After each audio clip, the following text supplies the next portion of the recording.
శ్రీమాత్రే నమః. శివాయ గురవే నమః. నమస్కారం అండి అందరికీ. ఈరోజు మనము లలితా సహస్రనామంలోని 3వ నామము శ్రీమత్ సింహాసనేశ్వరి. ఈరోజు మనము ఈ నామం గురించి తెలుసుకుందాము.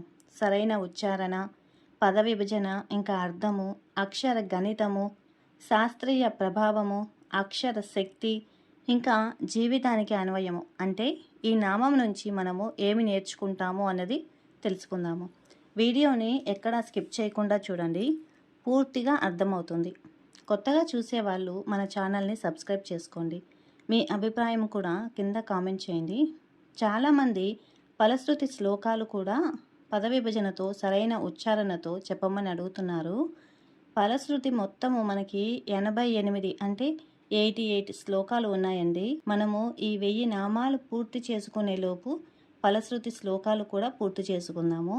వారంలో ఒకసారి అంటే ఒక వీడియోలో 3 నుంచి 4 శ్లోకాల వరకు నేర్చుకుందాము. లేదంటే ఫలశ్రుతి గురించి మీ అభిప్రాయం కూడా కామెంట్ చేయండి. అంటే వారానికి ఒకసారి చేసుకుందామా, లేదు అంటే మనకి లలితా సహస్రనామాలు 1000 నామాలు పూర్తి అయిన తర్వాత చేసుకుందామా అనేది మీ అభిప్రాయం కూడా కింద కామెంట్ చేయండి. ఇంకా 3వ నామం చూస్తే కనుక శ్రీమత్ సింహాసనేశ్వరి. శ్లోకంలో ఎలా వస్తుంది, నామావళిలో ఎలా వస్తుందో ఒకసారి చూద్దాము. శ్రీమత్ సింహాసనేశ్వరి, ఇది మొదటి శ్లోకంలో మొదటి పాదంలో చివరి నామం అన్నమాట. ఈ నామం పలికేటప్పుడు ఇక్కడ మనకి మత్ అని వస్తుంది. శ్రీమత్, మత్ దగ్గర కొంచెం సేపు ఆగి సిం అని ఒత్తి పలకాలి. ఆగమని చెప్పానని చెప్పేసి అని విడతీయకూడదు.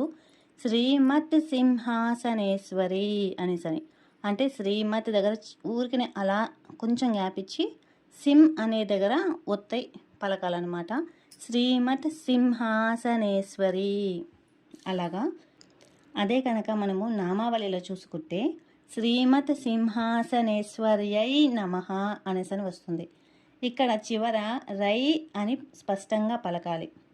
ఏమవుతుందంటే శ్రీమత్ సింహాసనేశ్వరి రీ కాస్త రైగా రూపాంతరం చెందింది. ఇక్కడ ఈశ్వరి కాస్త ఈశ్వర్యై అనేసని వస్తుంది. ఇది చతుర్థి విభక్తిలో వస్తుందండి. శ్రీమత్ సింహాసనేశ్వర్యై నమః అంటే సింహాసనంపై ఆసీనురాలైన అమ్మవారికి నమస్కారము అనేసని చెప్పి. ఇంకా మనము ఈ నామంలో ఒత్తులు దీర్ఘాలు చూస్తే కనుక శ్రీ అంటే సాకు రావత్తు వచ్చింది, అలాగే ఈకార దీర్ఘం వస్తుంది. ఇది మనము మొదటి నామం నుంచి కూడా చూస్తున్నాము. శ్రీమాత, శ్రీ మహారాజ్ఞి, అలాగే శ్రీమత్ సింహాసనేశ్వరి అనేసని వస్తుంది. ఇక్కడ మత్ అనేదానికి తాకు పొల్లు వచ్చిందనమాట, అంటే ఇది సగం అక్షరం మాత్రమే. ఇంకా సిం అనే దానికి సాకు 0 వస్తుంది, ఇది అనుస్వారం అక్షరం అన్నమాట. హా అన్నప్పుడు హాకు ఆకార దీర్ఘం వచ్చింది, అలాగే నే అని పలికినప్పుడు నాకు ఏకార దీర్ఘం వచ్చింది. స్వ అన్నప్పుడు సాకు వావత్తు వచ్చింది. రీ అన్నప్పుడు రాకు ఈకారం వచ్చింది. ఇప్పుడు మనము అక్షర నిర్మాణం చూస్తే కనుక ఈ నామం మొత్తము 8 అక్షరాల నామము. ఈ 8 అక్షరాల నామాన్ని ఎక్కడా మధ్యలో ఆపకూడదు, పూర్తిగా ఒకేసారి చెప్పాలి. శ్రీమత్ సింహాసనేశ్వరి అనేసని చెప్పాలి. ఇక్కడ అక్షర పరంగా చూసుకుంటే కనుక ఒక్కొక్క అక్షరానికి శ్రీ అంటే మంగళ బీజము, మత్ అంటే స్థిరత్వ సూచన అనమాట. సిం అంటే అనుస్వారంతో కూడిన నాసికా ధ్వని, అంటే ముక్కు ద్వారా గాలిని వదులుతూ పలికే ఒక శబ్దము. దీనిని తెలుగులో 0 అని కూడా పిలుస్తారు. అంటే సిమ్ పక్కన సి పక్కన 0 వచ్చింది కదా, సిమ్ అని. ఇది పలికేటప్పుడు అనుస్వారంతో కూడిన ఒక నాసికా ధ్వని వస్తుందన్నమాట.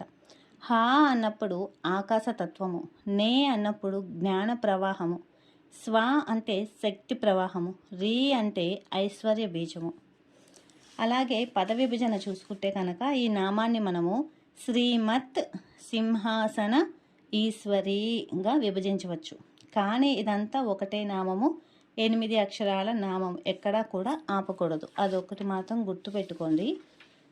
ఇక్కడ శ్రీమత్ అంటే ఐశ్వర్యవంతమైన ప్రకాశవంతమైనది అనేసని వస్తుంది. సింహాసన అంటే శ్రేష్టమైన పీఠము అనేసని. మంత్రశాస్త్రం ప్రకారము సింహ అంటే హింసించేది. అంటే ఏం హింసిస్తుంది? మన అజ్ఞానాన్ని, పాపాలను తొలగింపచేసేది, నశింపచేసేది అనేసని. ఈశ్వరి అంటే శాసించేది. ఈ నామము 8 అక్షరాలు ఉండటం వల్ల ఇది అష్టసిద్ధులకు ఇంకా మన శరీరంలోని అష్టధాతువులకు సంకేతము.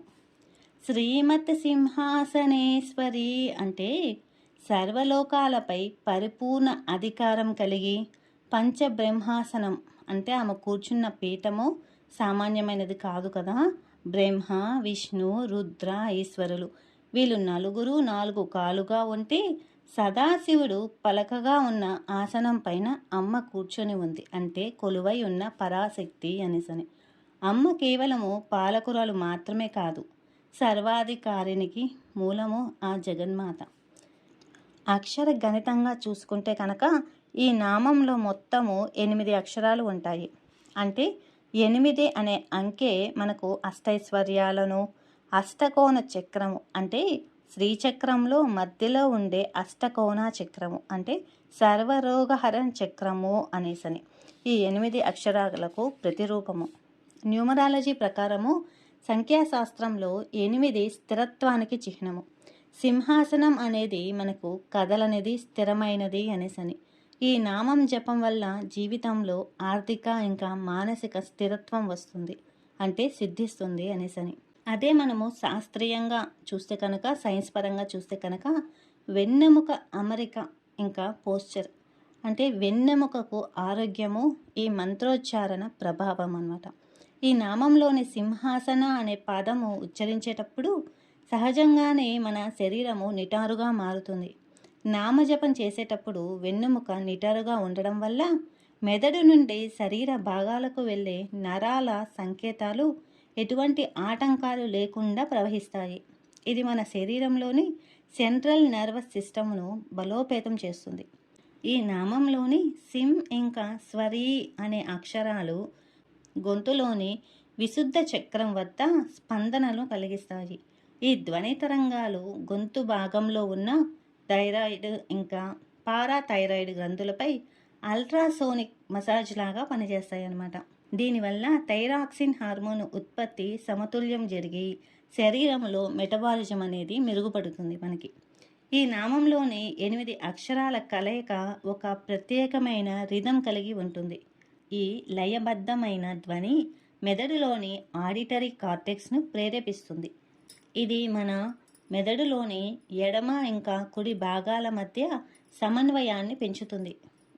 ఇక్కడ శ్రీమతి సింహాసనేశ్వరి అనేది ఒక దీర్ఘమైన నామము. దీనిని ఒకే శ్వాసలో పలకడం వల్ల మన ఊపిరితిత్తులపై సానుకూల ఒత్తిడి అనేది ఏర్పడుతుంది.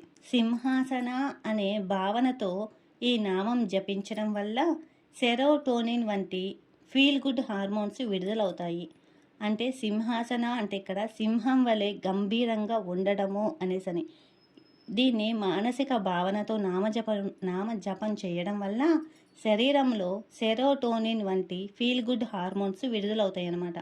ఇది మనలో ఉన్న డిప్రెషను లేదా ఆత్మన్యూనత భావాన్ని అంటే లో సెల్ఫ్ ఎస్టీమ్ని తగ్గించి ఆత్మవిశ్వాసాన్ని పెంచుతుంది. ఇప్పుడు జీవితానికి ఎలా అన్వయించుకోవాలి?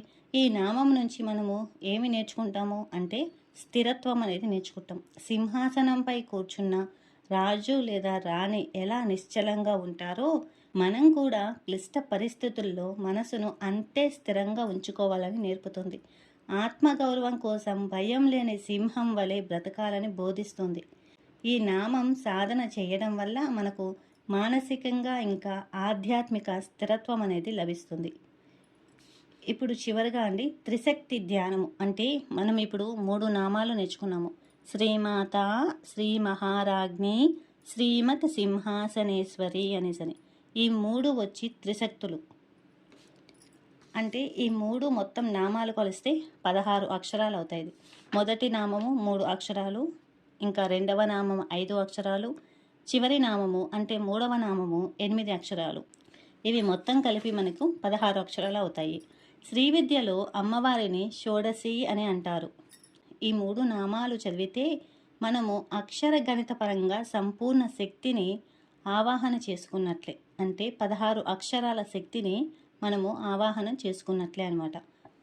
లలితా సహస్రనామంలోని మొదటి శ్లోకంలో శ్రీమాత శ్రీ మహారాజ్ఞి శ్రీమతి సింహాసనేశ్వరి అనేది ఒక సంపూర్ణమైన శక్తి చక్రము.